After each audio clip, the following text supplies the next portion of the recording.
শুভ সকাল। রাধে রাধে প্রিয় বন্ধুরা, সবাই কেমন আছো? আশা করেছি সবাই অনেক ভালো আছো এবং আমিও অনেক ভালো আছি রাধারানীর কৃপায়। তো সকাল সকাল সবগুলো কাজ সেরে তারপর স্নান টান করে এসে ঠাকুরঘরে থেকেই ভিডিওটা স্টার্ট করেছি। প্রায় তখন 9টা বেজে গিয়েছিল। আর এখানে দেখতে পাবে পুজোর সবগুলো আয়োজন করে রেখেছিলাম।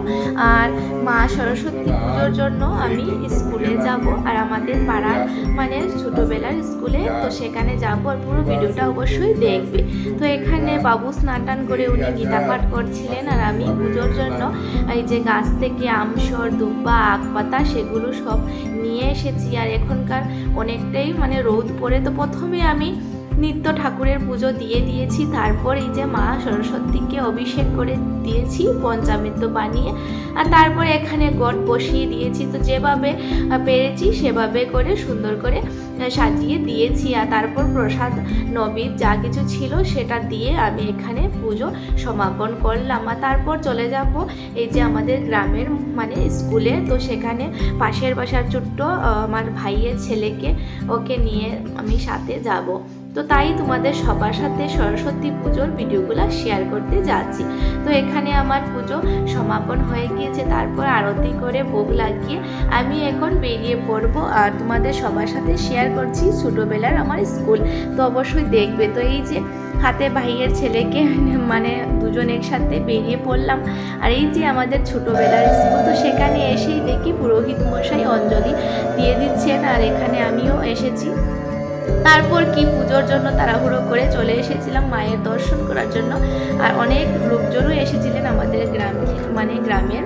তো সবাই এসেছেন, পুজোর মানে অঞ্জলি হচ্ছে, তো আমিও অঞ্জলি দিয়েছি। তারপর কি এখানে প্রসাদ দেওয়া হবে। তো আমাদের স্কুলের ম্যাডাম উনি বলেছিলেন কিছুক্ষণ থামার জন্য, যেহেতু পুজোটা সমাপন হয়ে গিয়েছে অনেক তাড়াহুড়ো করে। আর তারপর কাঁচা ফল দিয়ে নৈবেদ্য দিয়ে পুজোটা শেষ হয়েছিল। আর খিচুড়ি ভোগে রান্না হচ্ছে। তো ম্যাডাম বলছিলেন কি সবাই বসো, খিচুড়ি হওয়ার পর খাওয়া দাওয়া করে যাবে এখান থেকে। তো আমিও বসেছিলাম। আর এই যে আমার সাথে ছোটো বাচ্চারা, ওরা সবাই অনেক হাসি খুশিতে এই মুহূর্তটা কাটিয়েছে। আর তোমাদের সবার সাথে শেয়ার করার চেষ্টা করলাম। তারপর কি অল্প তোমাদের সবার সাথে শেয়ার করি। এই যে এই স্কুল থেকেই আমাদের মানে 4-5 বছর কাটানো এবং স্মৃতি অনেকগুলো রয়েছে, তাই ভাবলাম সবার সাথে অল্প শেয়ার করি। তো এটা হয়েছে অফিস রুম। তো এখানে আমরা যখন ছুটির সময় থাকতো তখন এসে আমরা খেলাধুলা করতাম। তারপর কি এখান থেকে আবার চলে গেলাম এই যে স্কুলের রান্নাঘরে। তো সেখানে কাকিমণিরা ওনারা অনেক খিচুড়ি রান্না করছেন এবং পায়াসও ছিল সাথে। আর এই যে উনি হচ্ছেন আমাদের স্কুলের ম্যাডাম, অনেক পুরানো, এবং এবছর ওনার চাকরি অতটুকু মানে শেষ হয়ে যাবে মার্চ মাসে। তারপর কি এখানে বাচ্চারার সাথে গল্প করে অনেকক্ষণ মানে কাটিয়েছি। তো দিদিমণি বলেছিলেন ম্যাডাম কি সবাইকে প্রসাদ দেওয়ার জন্য। তো আমি লেগে গিয়েছিলাম প্রসাদ দেওয়ার জন্য, তো সবাইকে প্রসাদ দিয়েছি।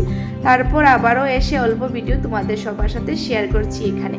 তো দেখতে পাবে এখানে খিচুড়ি প্রসাদ সেটাও হয়ে গিয়েছে, আর সবাইকে খিচুড়ি দেওয়া হয়ে গিয়েছে। তো আমিও কাঁচা ফল সেগুলো খেয়েছি। খাওয়ার পর এই যে সবাইকে বলছিলাম তোমরা সবাই খাও, আমি তোমাদের সবার অল্প ভিডিও করব। তারপর আমারও প্রসাদ খাওয়া দাওয়া শেষ। তো প্রায় তখন 2টো বেজে গিয়েছিল, অনেকক্ষণ থামেছিলাম স্কুলে। তারপর স্কুল থেকে কাঁচা ফল নিয়ে চলে এসেছি ঘরে মার জন্য। তো আজকের অতটুকু ভিডিও ছিল, তো তোমাদের সবার সাথে শেয়ার করেছি। তো সবাই ভালো থাকো, সুস্থ থাকো, আবারও নতুন ভিডিও নিয়ে দেখা হবে। টাটা।